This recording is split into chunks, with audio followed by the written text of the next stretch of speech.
Welcome to the Produce on Purpose podcast, where we experience life being the real you. I'm your host, Randy Adkins Jr., and today we have a great conversation. We're going to have this conversation with Kevin Johnson. He's the founder and the chief executive officer of the Johnson Leadership Group, an independent certified coach, mentor, trainer, and speaker with a nationally recognized John Maxwell team, where he leads learning experiences that are tailored to meet the specific needs of the audience to help maximize efficiency, growth, awareness, and effectiveness. Welcome, Kevin, to the Produce on Purpose podcast. How are you today? I'm doing very, very well, Randy. Thank you so much. Appreciate all that you do and glad to be with you today. Yeah, awesome to have you on the show. What we love to do is to start off with just an introduction of your journey, how you got to where you are at this moment, and what you would like to share with our great audience. All right. Well, I'm a native of Richmond, Virginia. That's where my roots are, going all the way back to great-grandparents on both the paternal and the maternal side. I attended the Richmond Public Schools, and then I matriculated over to Virginia Commonwealth University right there in Richmond, School of Business. Had a great time. Still have a number of lifelong friends from both high school and college that I stay in contact with. And from there, we relocated to the Washington, D.C., Baltimore area to pursue a career with the federal government. My mom highly recommended coming out of college that I latch on to the federal government for a lot of different reasons, primarily because she worked there. But I did not know, Randy, I did not know that I would stay for 34 years. And I did. I ended up staying 34 years. I was really, really fortunate and really blessed to have some really, really great people pour into me, men and women that just saw something in me. And I became a frontline leader within just a few years. About 10, 12 years into my career, I became a mid-level leader.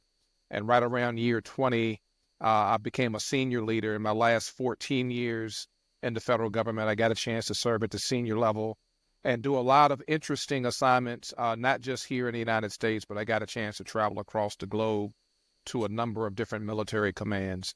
It was wonderful. Interestingly enough, coinciding with my career and relocating to the Washington area, I did not meet this young lady that I ultimately fell in love with while we were in college, but we both went to the same college. Awesome. And we know all the same people, and all the same people know us. And so we got married, and from our union, we raised 3 sons. And earlier this year, we celebrated our 31st wedding anniversary. So we're still hanging in there. I always tease her; Congrats. she's hanging in there with me. And Yes. so in this season of life, Randy, what I'm doing is I paid very, very close attention to how people are led. I'm the son of a U.S. Marine, and Mm-hmm. the military has a certain style and culture to leadership. Yeah. Much different than civilians, but when it's all said and done, we're working with people. Yes. And when you talk about produce on purpose, part of my life's mission and purpose is to see, Kevin Johnson, what can I do to help to make the world a much better place? And one of the things that I think I can do, and I am doing, is through my company, the Johnson Leadership Group, training and coaching and mentoring and equipping and developing leaders. That's my heart. And so that's what my company does. And I have 9 other certified coaches and trainers that work with me. So whether it's a government agency, a church, a nonprofit, an academic institution, or a corporation, we're deep into the bowels of those organizations, helping men and women to become better leaders, because when it's all said and done, better leaders help to make the world a much better place. So that's my journey. That's my story, and I'm sticking to it. Hey, thank you for sharing. And, you said a couple of things that resonated. My wife and I actually met in college, and we've been married for 26 years. So it's really cool to hear you guys kind of ended up crossing paths, but you didn't meet each other at first. So Right. that is so awesome. And it sounds like you've done a lot with leadership. You've had a lot on the military side, and now you're doing more in the civilian world. And that leadership is a big bane in all of the organizations that I end up dealing with, whether it's nonprofits, churches, businesses that I sometimes go into for consulting, that leadership really becomes a big part. And I actually was just having a conversation about this today, is that leadership is going to be the difference between whether or not you have culture and what kind of culture you end up having in your organization. So help me as we start to move into this conversation, that how do you feel that leadership really can help with a culture of an organization? And then we'll go into some other questions about leadership. Yeah, good question, Randy. Well, when it comes to culture, the first question I always ask both the leadership as well as those in the trenches is this a welcoming organization? Because that sets the culture. Is it not a welcoming organization? Now we have an issue with morale, and we have an issue with retention, and we have an issue with attitudes and behaviors and demeanors and how people move because they may or may not feel safe in their place. And so it has everything to do with how we're being led and how the leaders are leading, and closing that gap between what leaders are delivering and what people are looking for in their leader. And that has a lot to do with culture. It's all centered around people. It's all centered around relationships, and it's all centered around whether or not we leaders are really doing what we are supposed to do, and that is to develop people, provide resources, training opportunities, and assignments that will help them to get prepared for when they take the next step. So that's what I think about. That's what comes to mind, and that's what I share with people when I hear questions around culture, because it's either welcoming or it's not. And the two are diametrically opposed. So that means you're going to get different reactions from the people. And ideally, we want to be a welcoming, not perfect, but a welcoming organization. And we help men and women who are leading to better understand what that means and why it's important to the people. Yeah, I like that, to really think about how welcoming of an organization you are, and then that way throughout the organization you can really send that as a message throughout, and leaders play a big role and a big part in that. So as you've transitioned and walked through all of these different areas of leadership, help me understand, how does one become a leader? Well, I believe it's twofold. I was just teaching this last night, Randy, to a group. I do believe that there are a lot of us that are born leaders. You can see it in young children. You can see that they have that propensity and they have that ability to kind of step forward. They're a little bold, they take risks, and they have what it takes. But even if you're born a leader, you still have to have your skills cultivated and developed. We're like clay, and the potter helps to shape us throughout our lives. And so that's one answer to your question. The other answer to the question is just having a desire to want to lead people, having the desire to want to be a change agent, to be willing to step out in front and take the risks, and be able to be strategic enough and also tactical, so that people that are watching will want to lead and want to learn and want to follow. It's really a combination of all of the above. So having our skills and our knowledge and our abilities cultivated, being a person that's always wants to learn and grow, number one. But I would say equally important is just having the heart and having that burden to want to step forth and to step into that role. But either way, always being the person that's constantly thirsty and constantly hungry to learn more and to get better and to ultimately do better. I believe that's a twofold response to your question. Yeah, leaders, it's interesting, and I've read the books, and there's sometimes that conversation as, are you born? Can you learn? And I believe your response says there's a portion of it that you can innately have gifting to, but there's definitely a good portion that you can learn and get new skill sets and knowledge about. So you've been chief of staff in the Defense Department. How has that influenced your organizational leadership and what you define as leadership? Yeah, Randy, that was a very, very key, instrumental, and very important position in my career. As a matter of fact, one of my key bosses several years before I stepped out on faith had encouraged me to accept the chief of staff role because he saw something in me that many times you and I can't see in ourselves or help us to overcome our own fear.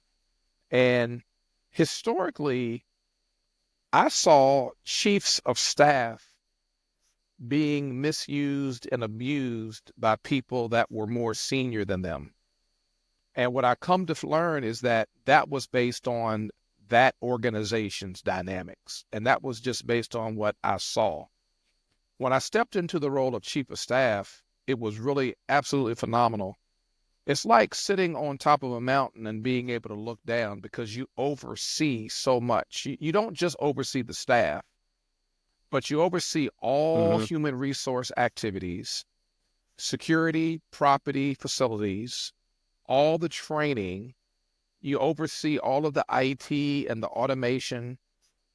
You get a chance to see all of that. Not to mention, in that role, I was working with military personnel, enlisted junior officers, flag officers, and general officers, as well as Right. civilians and contractors.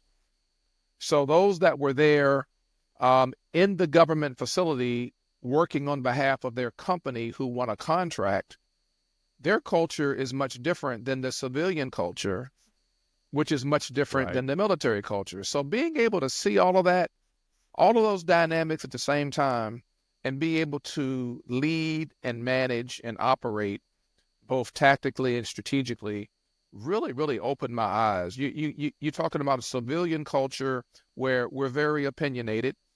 We always Hmm. think things should be done differently, and we never hold our tongue. And the military culture is chain of command. So when the lieutenant tells the sergeant, "This is what I need you to do," you get it done. You don't ask questions. Right. And then contractors are there really just to make sure that the terms and conditions of the contract are fulfilled. So they don't really have much to say, but they get things done and they're there in the meeting, etc.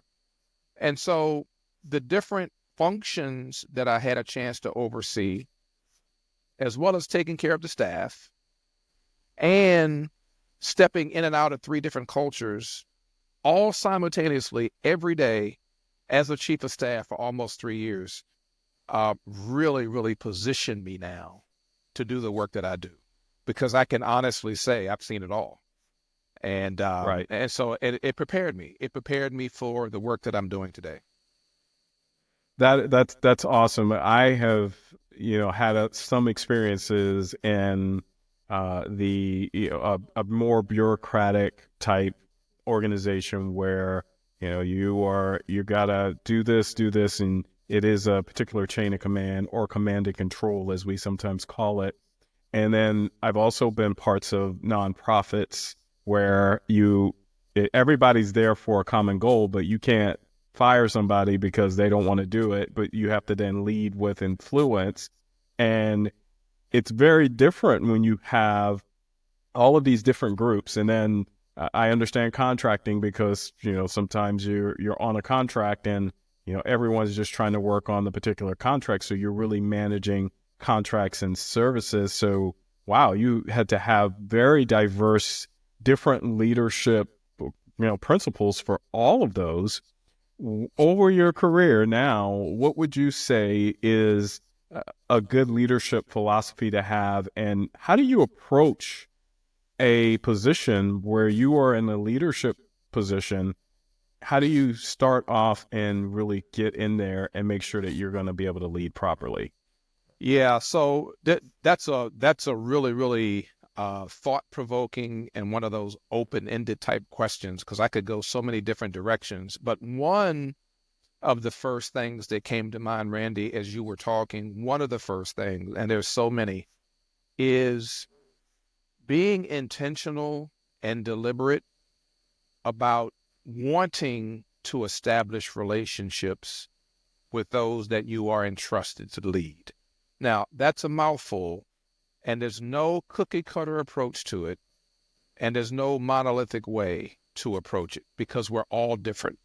I tell leaders all the time, to the extent that you're comfortable and using your own style and your own method, take the time to get to know your people, and in parallel, allow yourself to be open enough for them to get to know you.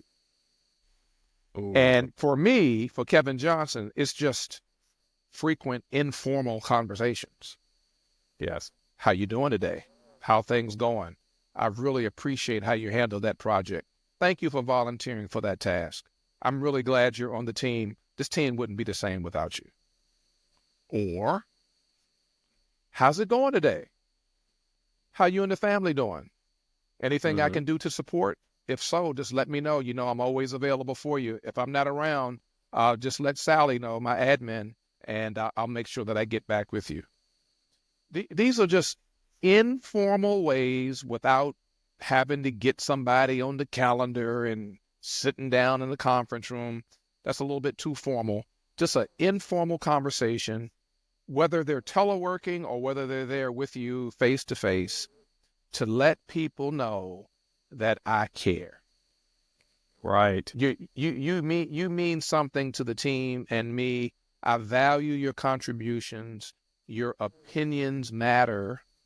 Yes. And that's just one of many ways that leaders can put themselves in a position to now be successful in using our influence to get people to show up, but not just show up, to participate, but not just to participate, to contribute. And that's how you add value. Because I'm telling you, people want to do a great job when they show up. I tell people all the time, Randy, I do not believe that people get up at a certain time of the day and take an hour to get ready and then leave their house and then go sit in traffic for 60 to 90 minutes to get to the office just to report for duty and not do anything. Mm. Yes. People that fall into that category, more times than not, this is human behavior. They just don't feel they're included. They don't feel that they matter. They don't feel like they're a part of the team. And that's a leadership issue. We have to take the extra step to make sure that everybody feels that they're a part and that their contributions matter. Now, I never said anything about being perfect because nobody's perfect. We all Right. make mistakes. That happens. But just taking the time in a very informal way to cultivate and sustain these relationships goes a very, very long way. And watch people's performance now jump out of the roof. Watch their productivity go up because they Right. know they're working in an organization and they're working for a leader that cares. They're saying to themselves, I matter. And Right. and and that's very, very meaningful to everybody. I've seen that as well in different organizations. Sometimes just a good morning. I've seen leaders that don't do that, and it different. It makes the whole organization different and change. It's one of those areas too. I've talked to many leaders where they have said, "I'm good with the informal stuff. I can do that." However, you said something earlier. You said share a little something about themselves. And so that takes a little bit of vulnerability. That also says that you are not perfect and you don't know all the answers. How can a leader approach that area so that they can be more relational to all of those that they meet? And how much do they share? Yeah, yeah. Again, I always start out, it's about comfortability. I tell leaders all the time, to the extent that you're comfortable. Because when you're having these conversations with some of your people, every now and again, somebody will step up and say, hey, you're getting a little bit too personal there. Hey, and you know to back off. It's all good. Yeah. But most people don't mind us asking about how's their family and what they did in terms of a vacation over the weekend, and over time getting to know their children's name and asking about their children by name, because it sends a message. So I tell leaders all the time, and I really emphasize it. You're not Kevin Johnson, so I'm just throwing this out as a suggestion. Yeah. But to the extent that you're comfortable, open yourself up so people get to know you, and take the approach in terms of getting to know them and finding out what their comfort level is as well. Because we're created to be relational. Every one of us, even the meanest, nastiest, most divisive, sarcastic person you run into, when it's all said and done, when you get past all of that, they want to have a relationship. They really Yes. do. And interestingly enough, many times when we can break through some of those barriers, you'll find out just how soft they are. But sometimes that demeanor and that outward expression is just their way of kind of hiding what's going on the inside. And so oftentimes it's through these relationships we can soften some of that hardness, and we can get people to really, really open up. So again, there is no cookie cutter approach. I don't have a formula per se, but I Right. do know that these periodic, not even every day, but periodic informal conversations, and very brief to the point, Yep. work. Yes. They really do. Yep. It makes you feel like you are doing something that's meaningful, potentially supportive, and yet you are actually being seen, which I think if leaders understand that, then they will continue to do that. And that cultivates, everyone that's around them to, hey, you know what? I'm part of something that's bigger than myself. And I no longer just think about me, but then I can now think in a larger perspective of how things kind of are put together. So I'll ask this question about leaders because sometimes we are in the space. We've done all we can for the organization.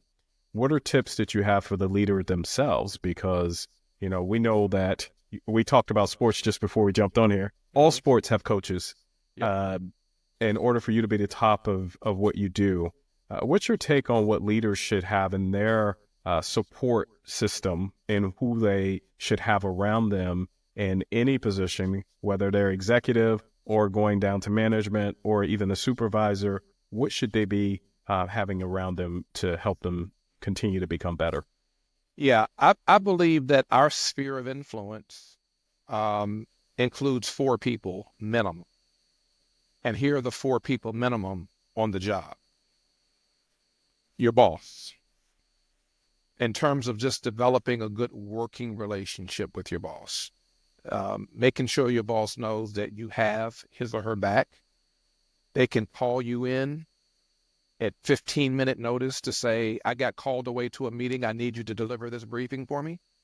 Right. Having that level of confidence in you where you're managing up to your boss, they can really, really be an ally. Number 2 are your colleagues and your peers to your left and to your right.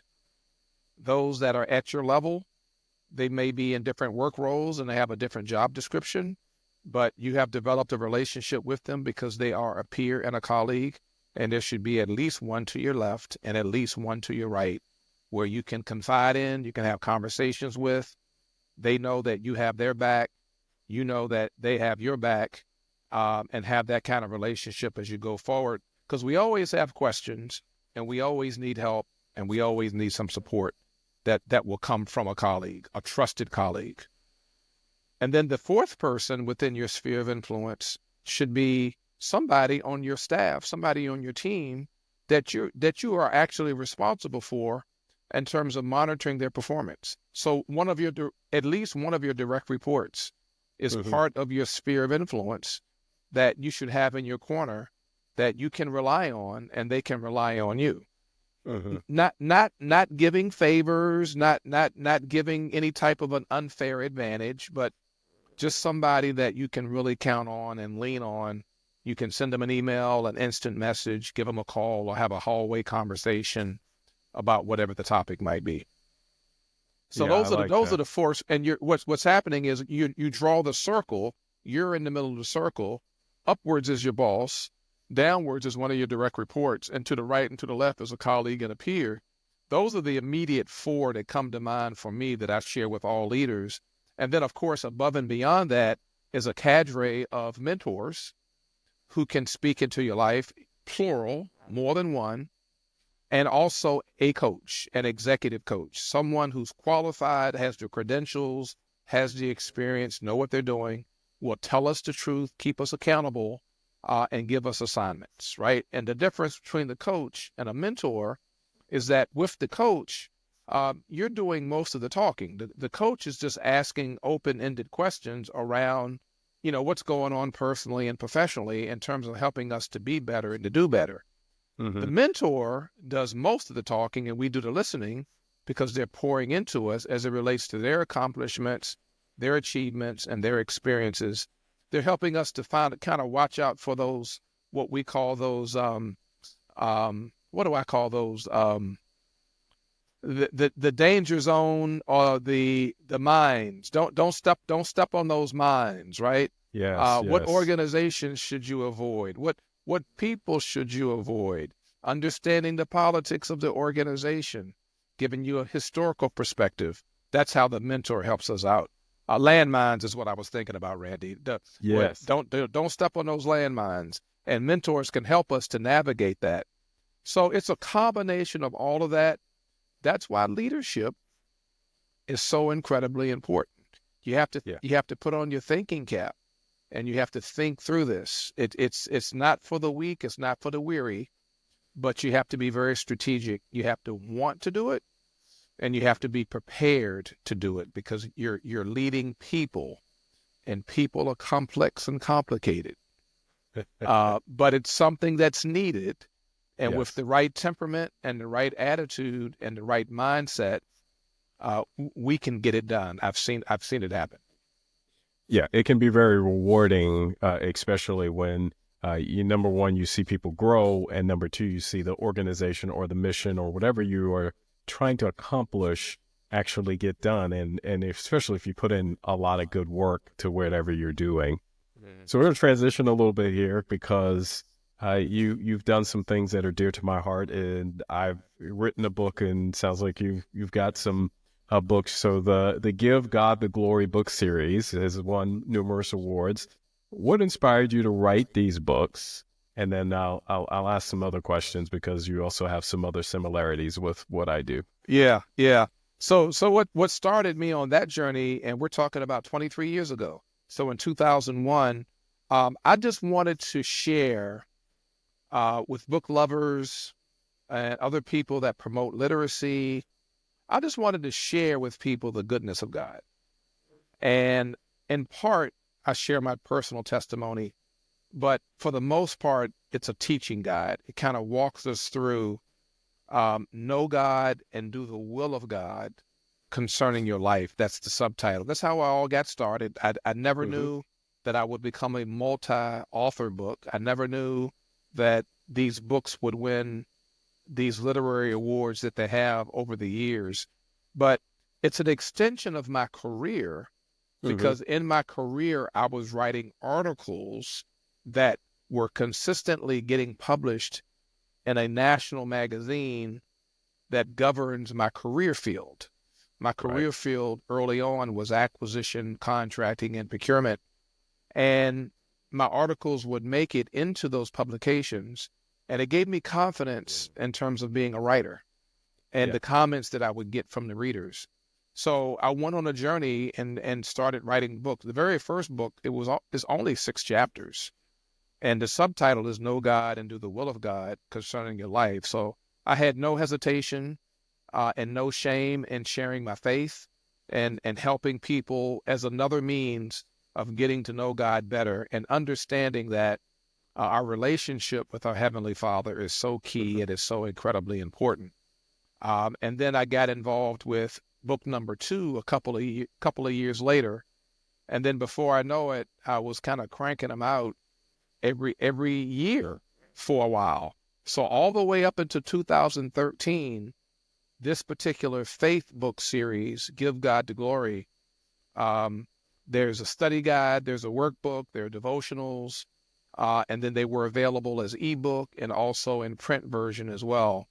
And I was picked up for national distribution, so the books could be distributed not only here in the United States, but across the globe. And then it was right around 2013 that other things in life kind of came to the surface, and I stopped writing that particular book series. Also, you may or may not know, Randy, but because of the work that I do in Kenya, Africa, I had a couple of the devotionals translated into Swahili. Oh, Yeah, I nice. always thought that was pretty cool. And I was able to take I took a box of books with me to Kenya.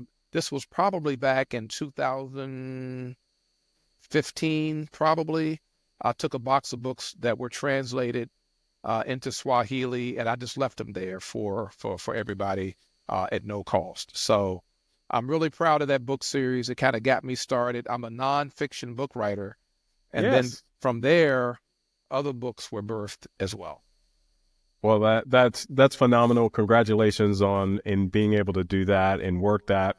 I have a heart for Kenya. We actually did a mission trip to Uganda, and the people would come from Kenya and they would be riding what they call the boda boda, and those were the motorcycles that they would ride in from Kenya, and it just interesting to be able to have that and have those experiences.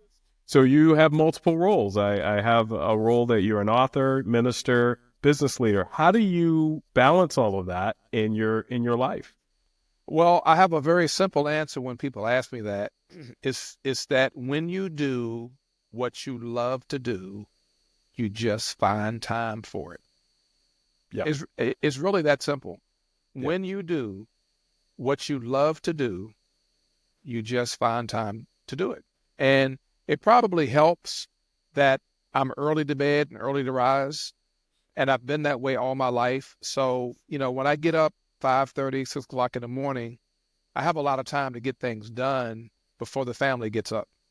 Yes. Even when my boys were little, before they would get up and start their school day, I could literally knock out 2 hours of work with no noise. It's perfectly quiet.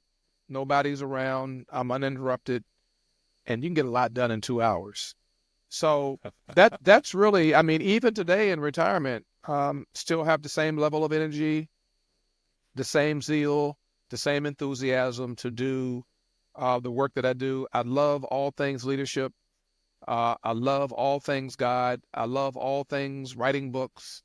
And but I will admit that in this season, I'm doing much more collaborative book writing than I am as the principal book author. So here's a little tip. Here's a complimentary tip for all of your listeners. Anyone who wants to become a published author, you do not have to take on the charge or the mantle or the work to write your own book.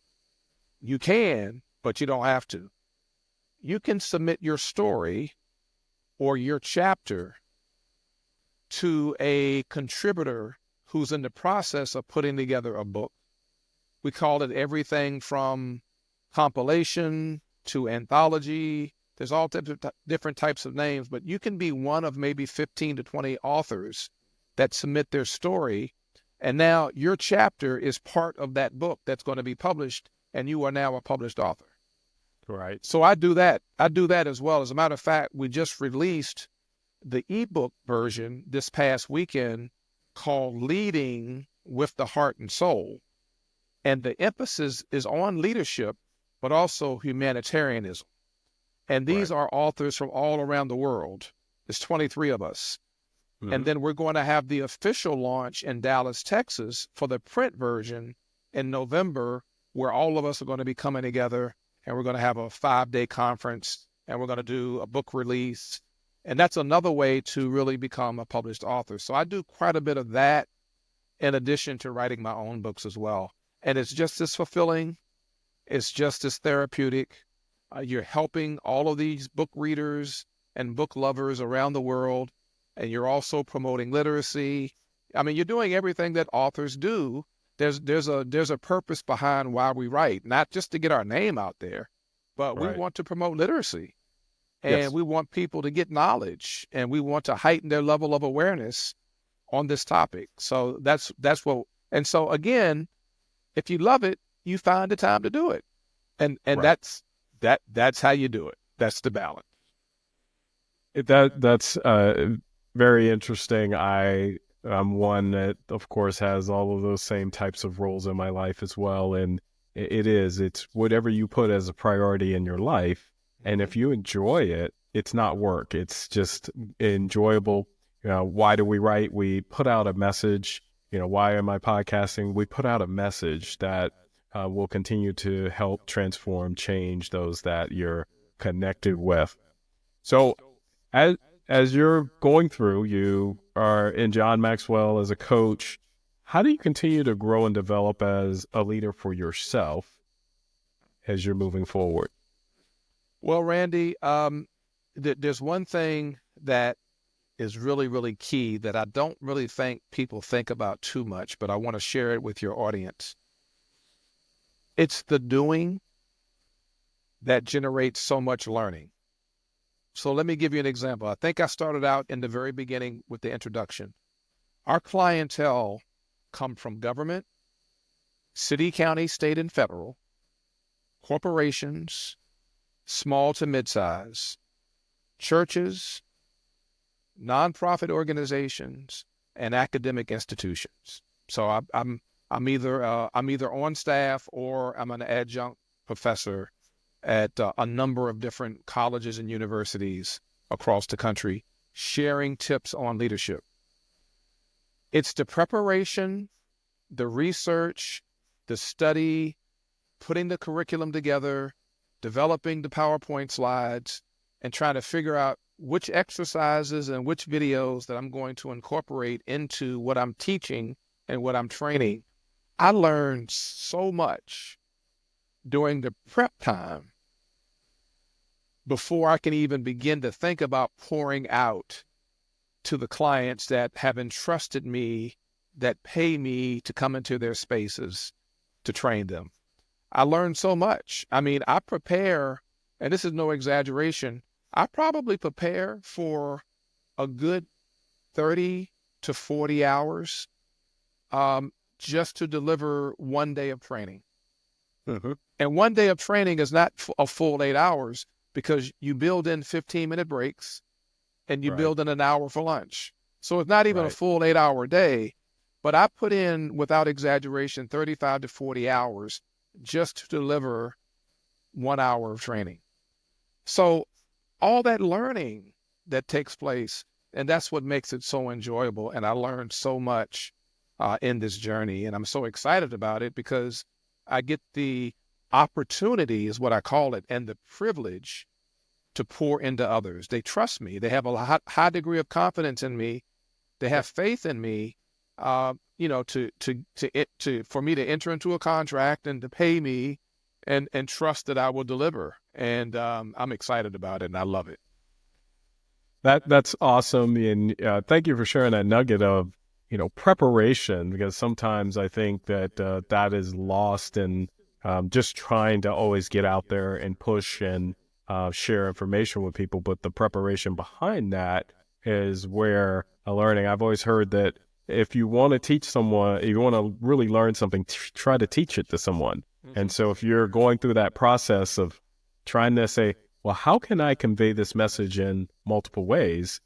You learn so much in doing that, in that process. Well, time always goes by so quickly. At this moment, I always ask a question that hopefully will be a nuggets for our audience. It's simply, what are the 2 or 3 things that you would share with our audience that they should do tomorrow and that you have learned on your journey? So number one is I always issue a challenge, and the challenge sounds bigger than it really is. But I would like to challenge all of us to uh, read one book a month. And I usually pause and watch people look at me like, what? Read a book a month? Now, remember now, keep it in perspective. Books come in all different types of shapes and sizes. Not all books are 300 pages. Not all books are 8.5 by 11. Some books are 4 by 4 and might be 88 pages and might have large fonts. So the next time you go to your library or your favorite bookstore, take a look in the shelf and look at the diversity of different types of books.